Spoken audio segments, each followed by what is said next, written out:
And I'm sick to death of the double standards and hypocrisy, above all, of your organisation. And what happened on the Today programme this morning was a complete bloody disgrace.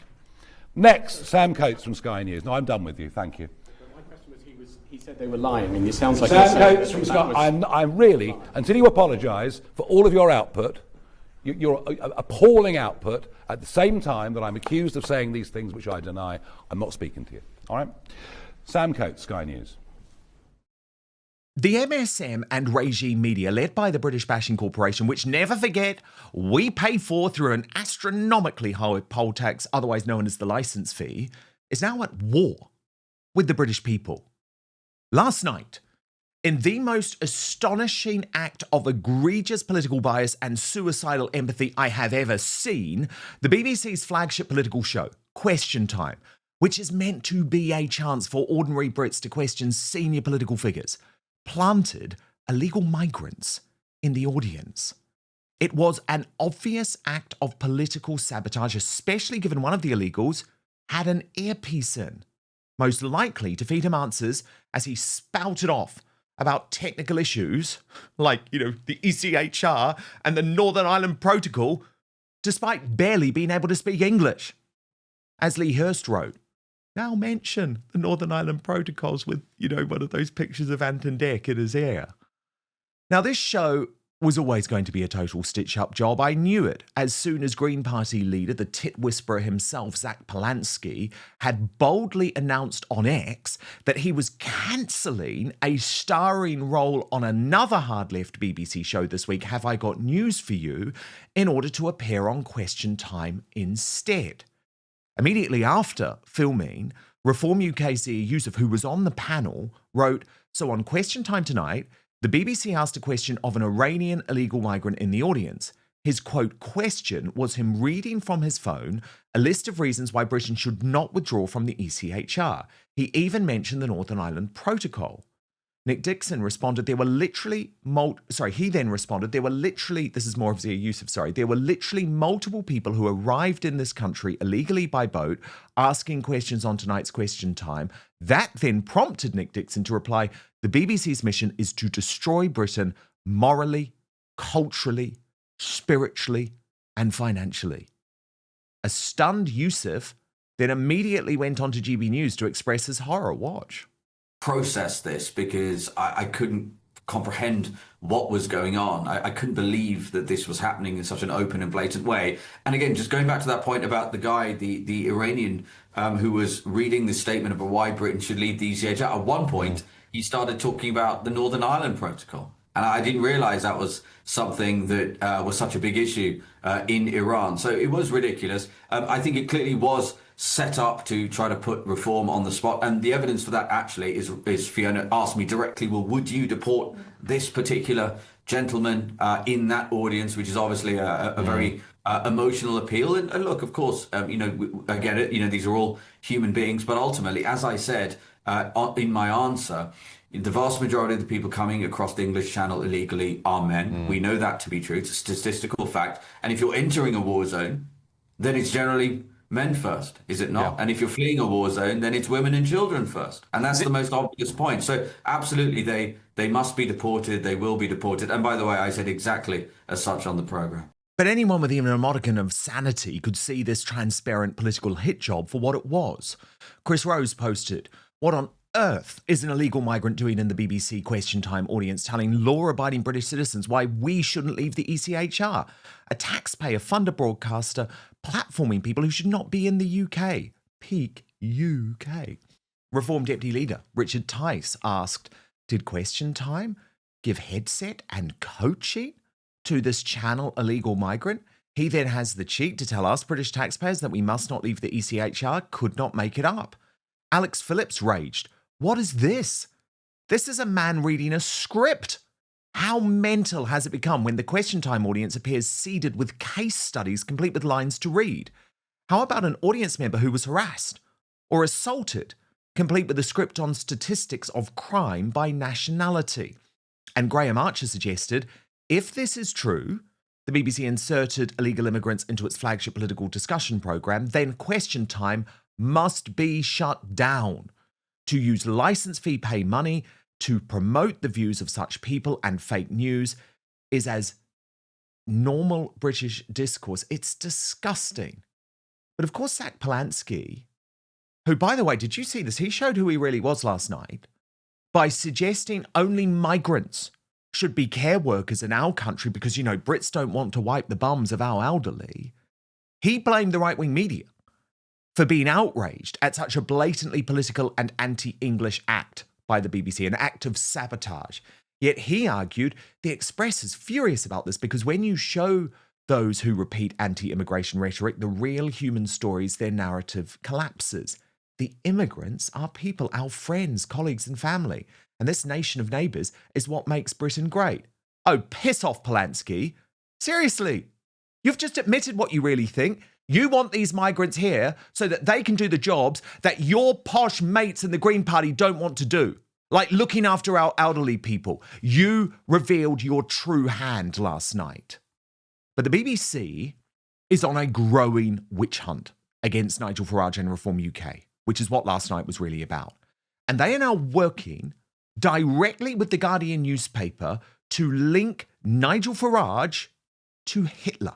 You've just mentioned the word dictatorial. Let's talk about your leader, Nigel Farage's relationship when he was younger with Hitler, shall we? Because 20 people told The Guardian... 20 people told The Guardian that Nigel Farage behaved in a racist and anti-Semitic way at school, with direct quotes from pupils, and some of them named, that he was joking about gas chambers, putting a pupil in detention when he was a prefect for the colour of their skin, and directly saying to Peter Ettergy that Hitler was right, a Jewish pupil. So yes, talking directly about Hitler. Yep, that is the BBC's flagship news show, the Today programme on Radio 4, and it's apparently impartial presenter Emma Barnett ambushing Reform's Deputy Leader Richard Tice regarding those 5-decade-old claims about Nigel at school. It kicked off. He said, have I said things 50 years ago that you could interpret as being banter in a playground, that you can interpret in the modern light of day in some sort of way? Yes, but I have never directly racially abused anybody. No. There you are. There's your answer. You were told last week. Why are you raising it again when we're talking about county council elections? You've just talked about freedom of speech. You've also talked about how you believe your party should be leading those places. That's exactly why I am. And while I have that freedom of speech, I'll use it. I'm sure you'll like me to. Do you think saying to a Jewish person, Hitler was right, is direct racial abuse? Yes, I do. And I'm quite sure that I can't believe anybody would have said that. And this is including your leader? Yes, this is all made up twaddle by people who don't want Nigel to be Prime Minister of the country. Funny how they didn't remember this 3 years ago, 6 years ago, 10 years ago, 15 years ago. He told Michael Crick some years ago of this. He's a BAFTA and Emmy winning director and producer whose grandparents came here from Nazi Germany. He has never forgotten it, because let me tell you, if you are racially abused, which you won't have been, Richard Tice, I suspect, you don't tend to forget it. It gets etched in your memory. Oh, trust me, Emma Barnett, you may not realise it, but we are racially abused as native white people here in the United Kingdom every damn day by your mates. But this interview wasn't finished. Dan Wootton Outspoken is available as a podcast too. So to listen or watch us on the go, wherever you are, then please subscribe on Apple Podcasts, Spotify, or wherever you listen to your podcasts. And as a personal favour to me, please rate and review, as it really helps our independent show. Do you think saying to a Jewish person, gas chambers with a hiss, is banter? Let's go to the other part of his statement from last week. This is made up nonsense by someone who's got a politically biased motive. And let me tell you, no one has stood up against anti-Semitism more than Nigel and I. We were the ones who immediately after October 7th said we were very worried about the protests, the pro-Palestine protests that were inciting hatred, anti-Semitism and violence. And that's exactly what they did. And that weak leadership, not banning those vile anti-Semitic protests, has led us to the very bad place that we are in today. You have just said that the Jewish man who said this happened to him at school is a liar, in the same breath that you said you stood up for the Jewish communities in this country. And I have stood up for the Jewish communities, and I get thanked for that every day. Sorry, but you've just said You've just said that a man who's in his own right, a director and producer, he's not a political operative. You just said he's lying. Yes. But you don't know that. So you're lying within your lie, potentially. No, I just don't think. I think this is made up twaddle by a whole bunch of people He said with it a for political years, axe. and he has witnesses. I think these people have a political axe to grind. And do you know, every week the voters are going out in by-elections and they're voting for reform because they're not buying into this sort of left-wing anti-Nigel narrative. Look at what the voters do. Richard Tice, Deputy Leader of Reform. Thank you very much. Isn't that such an insight into the way that the British Bashing Corporation think? They genuinely believe that the bloke accusing Nigel Farage of racism 49 years ago is completely trustworthy because he's a BAFTA award-winning director. Whereas I look at that, knowing these people who are totally woke, totally on the hard left, and think that makes him a totally dishonest actor who is trying to bring Farage down.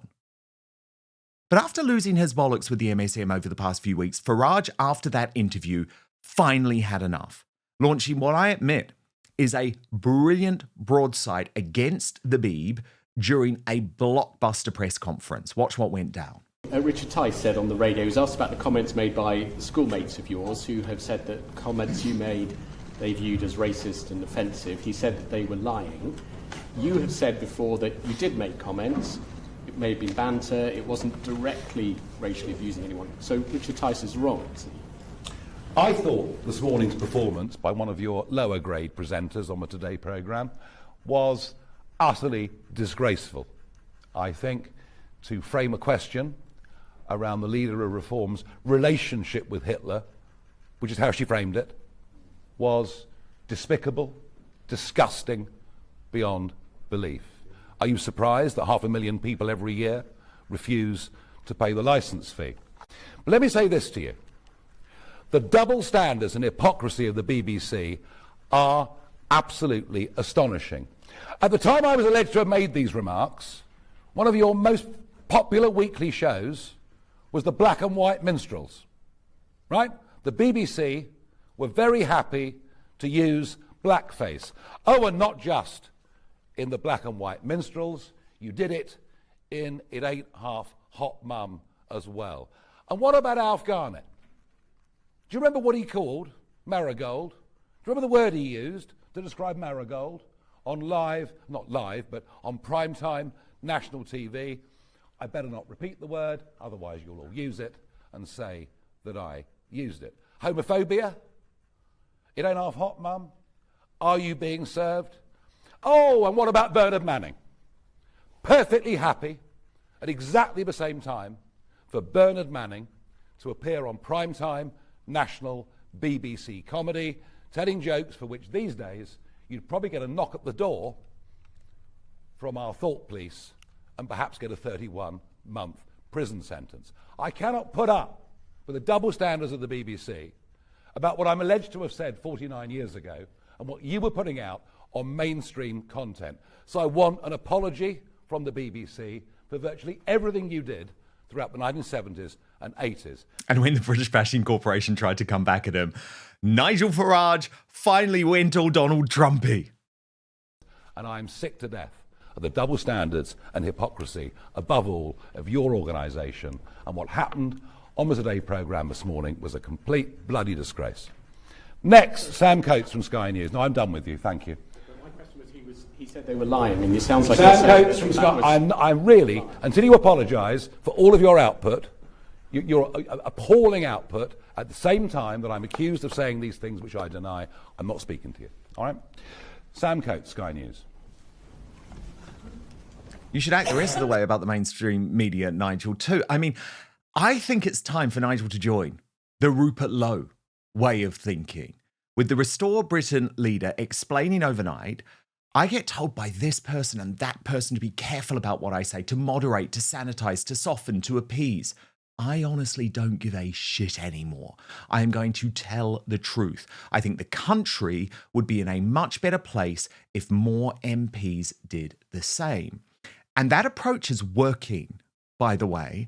Last night, I was leaked astonishing figures showing that Rupert's newly launched Great Yarmouth Party, remember, just announced this week, is already polling at a mammoth 44% in the constituency, more than double the Tories, Labour and Reform UK. As the Nationalists said, you won't see this on GB News, even though Rupert then did ask Michelle Dewberry if he's going to be invited back. Of course not! Michelle Dewberry is a Reform UK shill. She's a Farageist who wants a safe seat in Parliament at the next election. You're not going back on her show, Rupert Lowe, but do keep calling her out. But look, the whole right has split over this decision for Rupert Lowe to give a highly anticipated interview with Tucker Carlson. That is, I'm told, an opportunity that Nigel Farage, scared of how Tucker has become radioactive in the mainstream media in recent months, rejected. But as Harrison Pitt of Restore Britain posted, at every turn, Rupert Lowe is acknowledged implicitly or otherwise to be the de facto leader of the right in Britain. That then prompted Reform UK supporter and avowed Farageist Matt Goodwin to disappointingly respond, if your definition of leader of the right is going on a podcast that has mainstreamed Nazis, he's talking there about Nick Fuentes, then okay. My definition of leader of the right is building a party that's on 32%, heading into government, and has a shot of saving Britain. Now, that response has inevitably sparked a new civil war on the right, with Rupert Lowe responding directly to Goodwin, Matt, your head is far up Farage's arse, so far up that you can barely breathe. Let me know when you come up for air. You still owe me lunch. Lewis Brackpool then suggested Goodwin has been praising Restore Britain behind the scenes despite his pro-reform public posturing, revealing, ignore and step over every naysayer about this. I see it as an important step considering how big Tucker Carlson's platform is. Rupert doesn't seek approval from his enemies, unlike most politicians, and he certainly wouldn't trade his countrymen for a curry. We don't appreciate private praise followed by public counter-signalling, Matt. This guilt by association game is nonsensical. I should have known where this was heading when you started using terms like online right and Twitter isn't real life. You've made the wrong move. And Connor Tomlinson, who will be here later in the show, added, Matt, if going on a show which is happy to platform ethnocidal socialists is a red line for you, then you might want to decline the next time the BBC invites you on Question Time or Politics Live, given they afford so much airtime to Ash Sarkar. He added unnecessary and bad faith attack. Robert Simonson, the political columnist for Newsmax, added, it's a damn shame to see Professor Goodwin stoop to the same lowly, contemptible tactics once directed at him for years by his left globalist academic colleagues towards those who simply refuse to stay silent and watch a 1,000-plus-year-old people tossed into the dustbin of history like worthless trash. We would all consider it wrong if the same fate now threatening Britons, absent a drastic course correction, were awaiting the Chinese, Indians, Japanese, Malayans, or any other people. Yet when it comes to the Brits, Americans, or Europeans, sounding the alarm is treated as morally reprehensible. This makes no sense. But of course, what's interesting is that Goodwin's past, which he doesn't like to talk about these days, means many on the right already don't trust him, like World by Wolf, who argued Farage has appeared on Tucker's show before, so spare us the lecture. I know you don't like talking about your time advising the CIA, Council of Europe, Home Office, etc. on how to contain the far right, but we all see what you are and why you're shilling for Farage. Now, Goodwin immediately blocked him, but Wolf wasn't finished. He added, every chance you get, you need to ask Matt Goodwin about his links to global intelligence services and his decades-long work writing about how to contain the far right. He isn't one of us. He's a bad actor. But I think all of this, the actions of the BBC, but also the actions of the Farages at GB News, shows why you can only trust the independent media, not any major broadcasters. And today, former Prime Minister is jumping into our exciting and exploding new media world. Yes, that's Liz Truss, the ex-PM, now a new media host of the Liz Truss Show, who wrote, "They tried to silence her. They failed. It's time to fight for the West. Watch." In 2022, I was deposed from the office of Prime Minister of Great Britain. I tried to save our country from the doom loop it is now in. We set out a vision for a low-tax, high-growth economy that would take advantage of the freedoms of Brexit. I was blamed for a market crisis that was not my fault. The deep state and their allies in the media and politics tried to destroy me because I challenged their decades-long failure. Now I'm back. I will expose the people who brought me down. I will take on the deep state. I will tell the truth about what is happening in our country and across the West. Tune in to the Liz Truss Show every Friday. Tune in to the counter-revolution.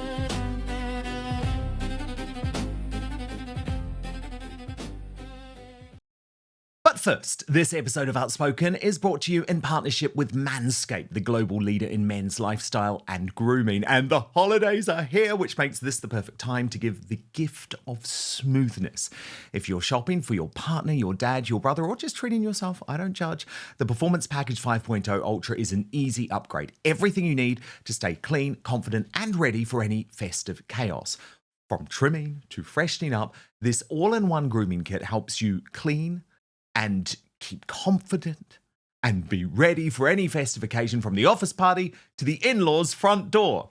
Inside the kit, let me show you what you get. The Lawnmower 5.0 Ultra. This is Manscaped's groin and body hair trimmer. It's cordless, waterproof, powerful, and designed to help reduce nicks, whether you're tidying up for a date night, office party, or those family photos you didn't really agree to.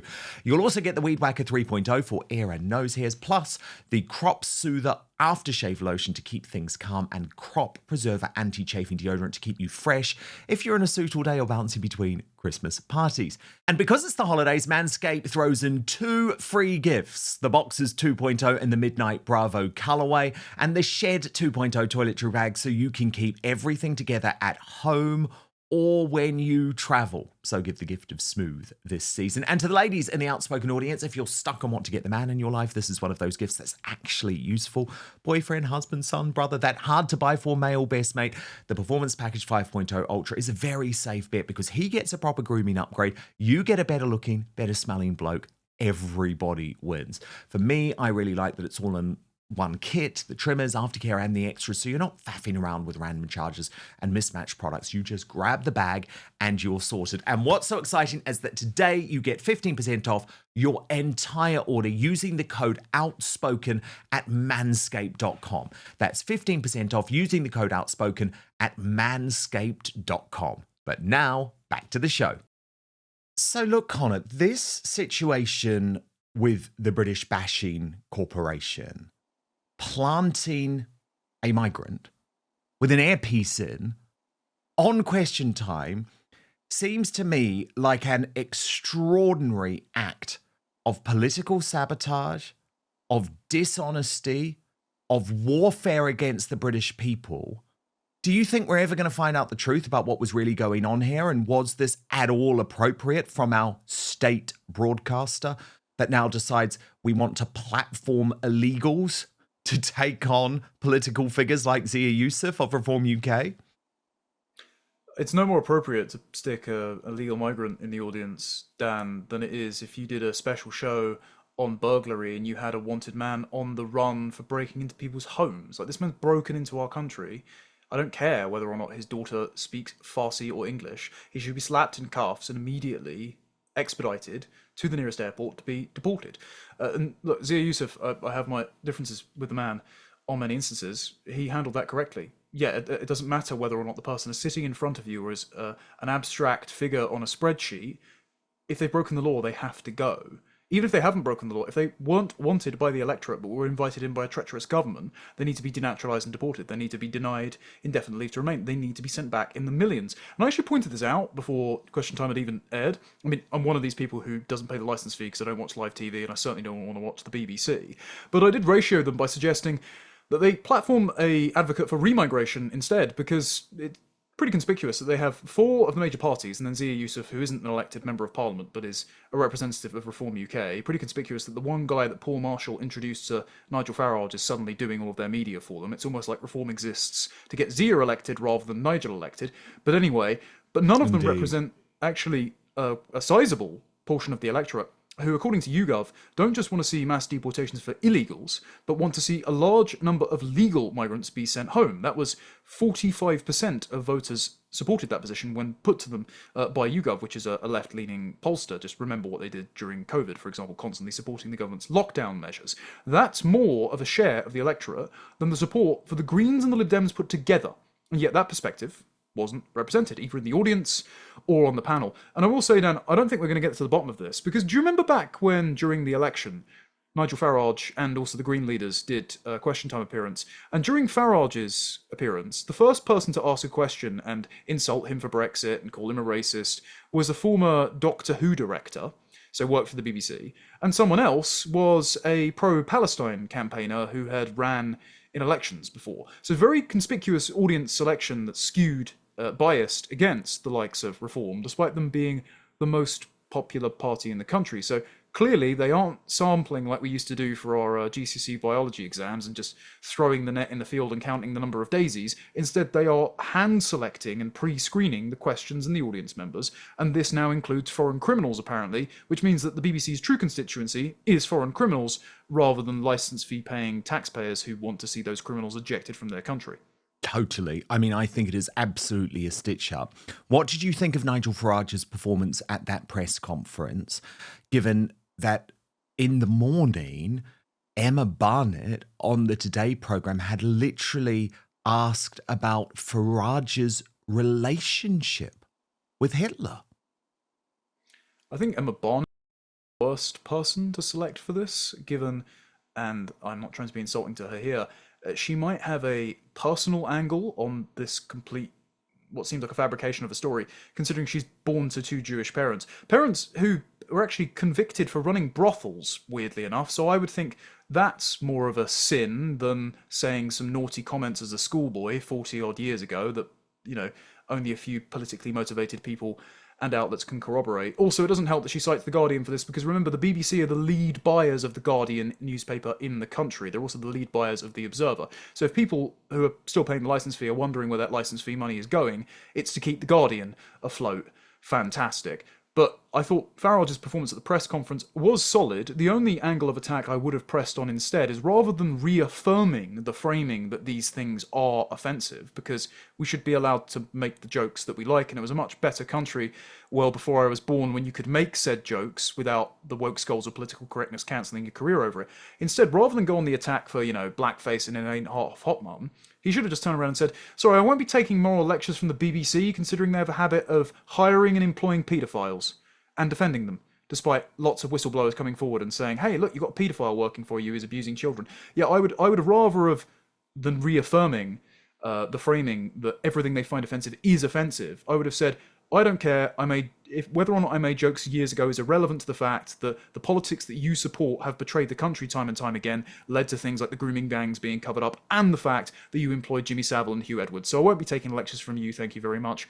Onwards to more independent voices that they should be inviting to their press conferences instead. Now, Connor, I have been desperate to talk to you about this Matt Goodwin situation, because quite a big deal, right? Rupert Lowe sitting down with Tucker Carlson. By the way, there's loads lately that I disagree with Tucker Carlson on, but who cares? I mean, who cares? What are we honestly saying? We can't sit down with someone who we disagree with on particular issues. He is a massive figure in the independent media, one of the biggest in the world. He came to the United Kingdom. He interviewed 3 people. Piers Morgan, I couldn't stand it. George Galloway, some interesting points, but I think he completely represented what Galloway really was. And Rupert Lowe. And Farage, I am told, said no.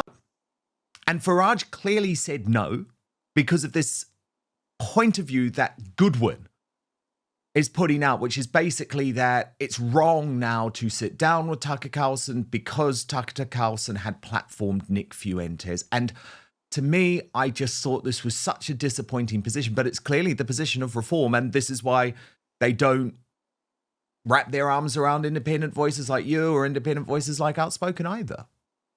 Well, not just wrap around, actively push away, Dan. Remember, I was recently banned from an event where I was meant to be speaking alongside Matt, funnily enough. And yeah, I won't say what was disclosed in private conversations, but Matt wasn't happy about the fact that I was banned, but still retains his faith in reform nevertheless.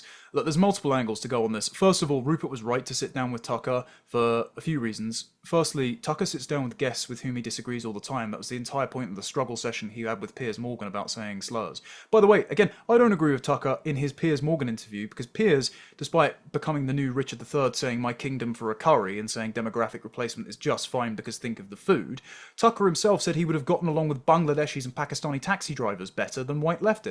Now look, I don't like white leftists either. I think that they are the enablers of demographic change that we don't want to happen, and all sorts of atrocities they've covered up.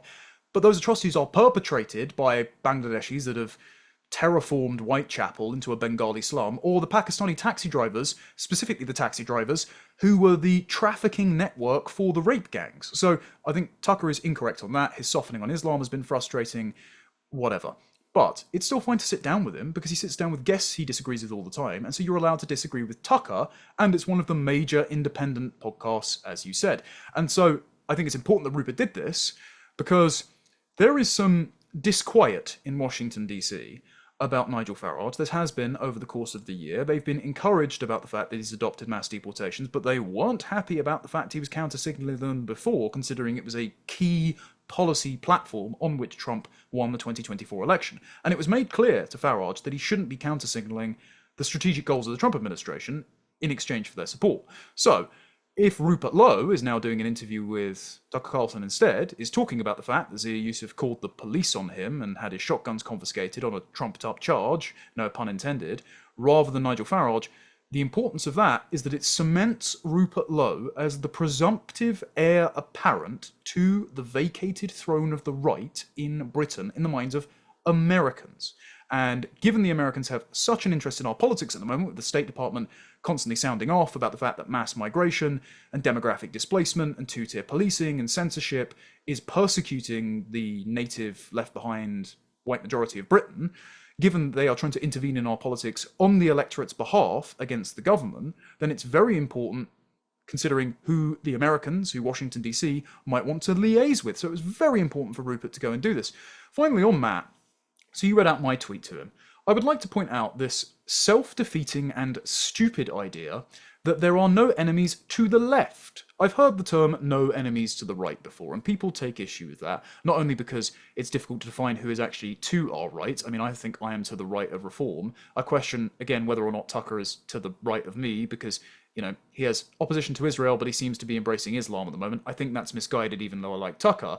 But the perception is that all of us are to the right of reform, which means that you're only allowed to go on outlets who platform people to your left. So that means that Matt is more than happy to do events at Unheard, or speak to Michael Gove at The Spectator, or go on the BBC with Ash Sarkar, when those people are far more dangerous, far more responsible for the horrific state of Britain, the atrocities that they have either enabled or not spoken about, than the likes of Tommy Robinson, or Rupert Lowe, or Tucker Carlson. I would have no reservations about going on a platform to challenge those people, like Piers Morgan, as I have done before, or the likes of Ash Sarkar on the BBC, or the gremlins of Novara Media that I once faced off against famously on Sky News. But then I wouldn't have the same reservations about talking to the other side of that, especially when the labels are far less applicable to the likes of Tucker Carlson, Nazi, which he isn't, than communist, or justifications of terrorism made by the likes of the people that work at Novara Media. Those labels are much more applicable to the likes of Ash Sarkar and the employees at Novara who get airtime on the BBC. So to be consistent, Matt would then have to renounce his being platformed on the BBC. Zia Yusuf wouldn't be able to go on Question Time, for example. But they're not going to stick to that standard. So all they're doing instead is shrinking the island of allies, which reform has, and allowing themselves to be encircled by enemies, and allowing their engagement with said allies to be dictated on enemy terms. Totally. And remember, for the past year, Connor, they have been treating you and they have been treating me as their true enemy. And I would argue that this week, proves categorically that their true enemy is the mainstream media, is the British bashing corporation, is woke ITV.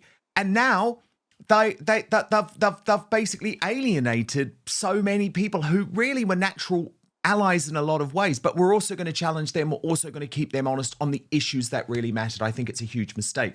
Got to ask you too, what do you make of Liz Truss and her new show? And also, by the way, the reaction from the usual suspects in the mainstream media. I mean, I showed her this post from Piers Morgan because it was probably the most predictable and the most obvious. He said, "Is this a joke?" And I just thought, Piers, you're so not researched. You're so undignified. But that was the reaction, Connor, from the typical regime media bods. Yeah, well, Piers is just a thick grifter, and he hasn't found a bandwagon he doesn't like jumping on, and then pretending that he wasn't complicit in, for example, the COVID lockdowns and forced vaccinations, supporting BLM, and now he's all for mass migration, despite the obvious horrors that's visiting upon us. But so I don't take his opinion on anything very seriously. As far as Liz's show, and the reaction, actually, that's important. So I got invited on Talk TV this morning, because I still am booked by Talk. It's one of the few things that I'm not blacklisted from. And Peter Caldwell, who I'm usually very friendly with, had me on the show, and he just wouldn't drop the fact that Liz is unrepentant about her being screwed over by the Bank of England, the OBR, the Treasury. Like, all of these things are well-established facts. The Bank of England have admitted that 2/3 of the bond market crisis was their fault. Like, they lost millions of taxpayer cash from that, and yet again, Andrew Bailey hasn't resigned. The OBR chief's only just gone because he made Rachel Reeves look bad, and when the bond market goes higher on Reeves's watch, well, that doesn't cause a massive media meltdown, of course. But Peter Caldwell kept pressing me on, why do we need to hear from Liz Truss? Hasn't she accepted fault? Isn't she literally the devil? It's like, no, okay. The utility of Liz having a show, and being transparent, Liz is a friend, and I encourage this behind the scenes. The utility of Liz having a show is the same as JD Vance raising to Tucker Carlson before the last election, in that interview he did with his dog, the fact that Liz is an example of how the deep state or the financial institutions or the media can bring down a government that is trying to do things that the establishment doesn't like. And so whether or not you agree with Liz on everything, whether or not you think she went about it in the right way, Liz can essentially serve as our Trump term 1, so that reform can be a Trump term 2, or, you know, if Rupert Lowe decides to eat their lunch, Rupert Lowe can be a Trump term 2, learning from her mistakes and not being brought down by the bond markets, by financial malfeasance, by the civil service, by their own party, by the media.